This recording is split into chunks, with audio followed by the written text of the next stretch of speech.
தமிழ் கழுகு. திராவிட கழகத்தோட தேர்தல் பிரச்சாரம் உள்ளூர்லயே பெருசா கை கொடுக்காத நிலையில வெளி மாநிலங்கள்ல பிரச்சாரம் செய்யறாங்களா?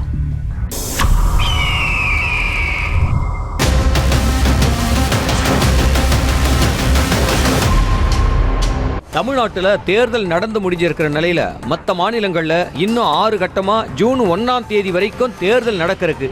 தேர்தல் நேரத்துல தமிழ்நாட்டுல ஐடி விங் பரப்புரைகள் வேற லெவல்ல இருந்துச்சு.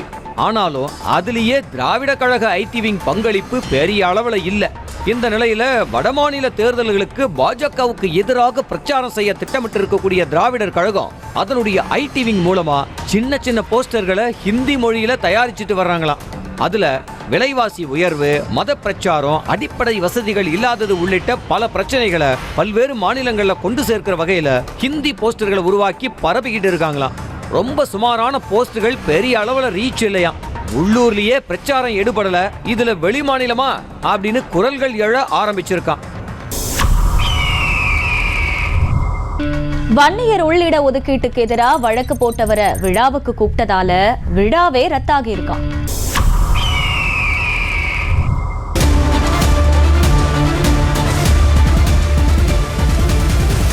கடந்த அதிமுக ஆட்சியில வன்னியர்களுக்கு 10.5% உள்ள இடஒதுக்கீடு வழங்கப்பட்டப்ப அதுக்கு மருத்துவர் ராஜமூர்த்தி அப்படிங்கிறவரு எதிர்ப்பு தெரிவிச்சு நீதிமன்றத்துல வழக்கம் தொடர்ந்தாரு. இந்த நிலையில கடந்த செவ்வாய்க்கிழமை ஜெயங்கொண்டத்துல நடைபெறவிருந்த ஒரு புத்தக வெளியீட்டு விழா நிகழ்ச்சிக்கு சிறப்பு அழைப்பாளரா மருத்துவர் ராஜமூர்த்தியும் அவருடைய மனைவியும் அழைக்கப்பட்டிருந்தாங்க.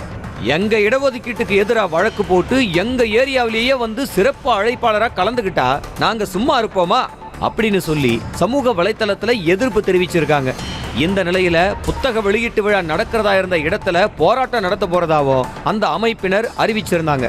இதை தெரிஞ்சுக்கிட்ட நிகழ்ச்சி ஏற்பாட்டாளர்கள் புத்தக வெளியீட்டு விழா நிகழ்ச்சியையே மொத்தமா ரத்து செஞ்சிட்டாங்களாம். இவரை பார்த்து எல்லாரும் டோக்கன் ஃபார்முலாவை ஆரம்பிக்க இவர் இந்த முறை டோக்கன் மட்டும் இல்ல பூத் செலவுக்குமே காசு கொடுக்கலையாம்.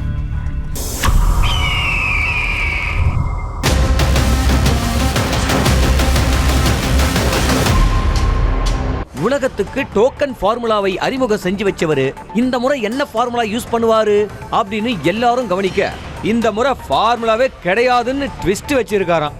கடந்த முறை ஆர்கே நகர்ல நடந்த இடைத்தேர்தலில் டிடிவி தினகரன் 20 ரூபாய் நோட்டை டோக்கனா கொடுத்தது பேசு பொருளாச்சு. திருமங்கலம் ஃபார்முலா போல டோக்கன் ஃபார்முலான்னு புது டேர்ம் தமிழ்நாட்டு அரசியல்ல உருவாச்சு.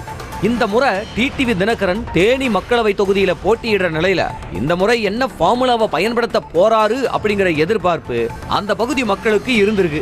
இந்த முறை டோக்கனும் இல்ல, அவரோட பழைய சின்னமான பரிசு பெட்டியும் இல்லையா. இன்னும் சொல்ல போனா பூத் ஏஜென்ட்டுகளுக்கு கூட அதிமுக திமுக கொடுத்ததுல பாதியை தான் கொடுத்திருக்காராம். கடைசி நேரத்துல பணத்தை எடுக்க முடியாததுதான் இதுக்கு காரணமா.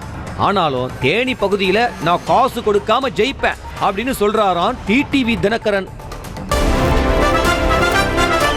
நியூஸ் தமிழ் கழுகு. செய்திகளை உடனுக்குடனும் துல்லியமாகவும் தெரிந்து கொள்ள சப்ஸ்கிரைப் பண்ணுங்க.